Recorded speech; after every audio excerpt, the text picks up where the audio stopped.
fully immersed in the environment, and the responses you get from pupils is fantastic. You know. To see the excitement, the awe in their faces and in their response is really gratifying.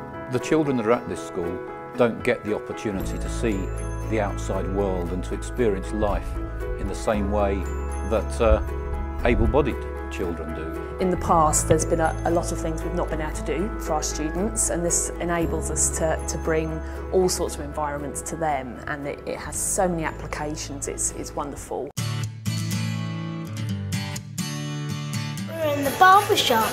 The head teacher here at Pioneer first said, wouldn't it be great if we could do a Star Trek holodeck at the school? And a few of the guys were chatting in the pub and realised perhaps we could achieve this. Many years ago, when we were first discussing the idea for the new extension, I was been in conversation with a number of parents of our youngsters that have autism, and one of the things they were saying to us at the time was how stressful and how difficult it was sometimes to get their young people out into the community and to engage in things. And one of the things that came up in conversation was, I can't even get him to go to the barbers. So the thinking then was, wouldn't it be lovely if we could create a real scenario, a real situation within school as possible where we could practice those sorts of things, so that it became less of a stressful thing. It became a bit of a role play, a bit of a fun, a bit of a game, so that it took all the anxiety away from the child in the hope that they could then move on to the real life setting. I'm getting my hair cut today. Daniel's doing a very good job.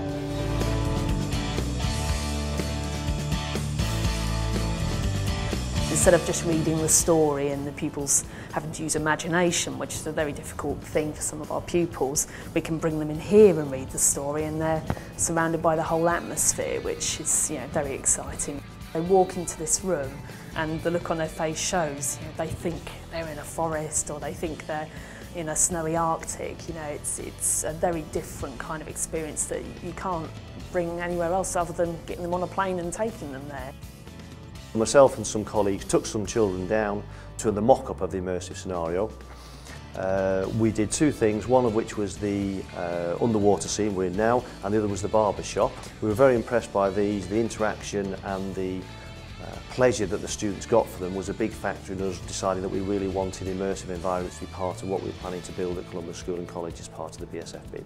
We had to work out how we could project the images onto 3 separate walls, connect the sound, connect an interactive floor together, and make it all work. It's touch sensitive, and also, as you can hear, sounds, so we could have atmospheric music going.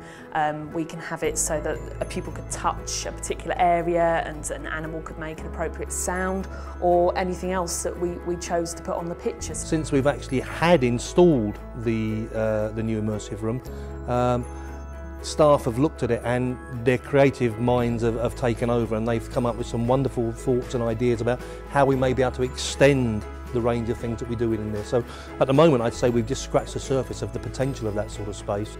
To have facilities that give us an opportunity to completely transform the way our youngsters learn and the way teachers teach is probably one of the most exciting things that's happened in the school's history.